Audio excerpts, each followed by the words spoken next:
De la majestueuse colline du soleil, le royaume de Mbélé se déploie dans un panorama à couper le souffle, où la lumière dorée du soleil baigne le palais royal à son sommet.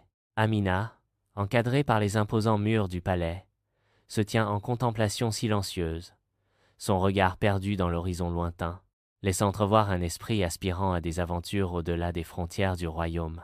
Le roi Kouassi entre, sa posture rigide, et son front plissé trahissant un esprit accablé par les lourdes préoccupations du royaume. Dans un moment de sérendipité, Amina rencontre Tano, un jeune forgeron, dont le simple cadeau d'un bracelet en cuivre suscite une connexion indéniable.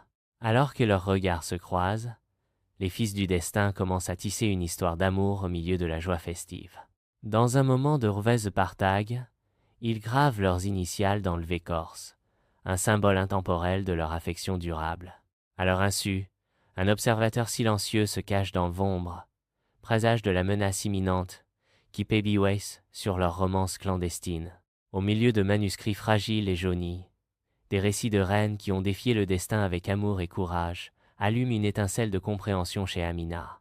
Alors qu'elle raisonne, son amour pour Tano n'est pas une honte, mais une force. Un changement lent et subtil transforme le comportement d'Amina. Au cœur de la scène sombre et introspective, Amina réalise la force de son amour. Dans le silence feutré, la voix de Tano résonne, porteuse d'un message de fraternité, d'unité et d'un monde sans frontières.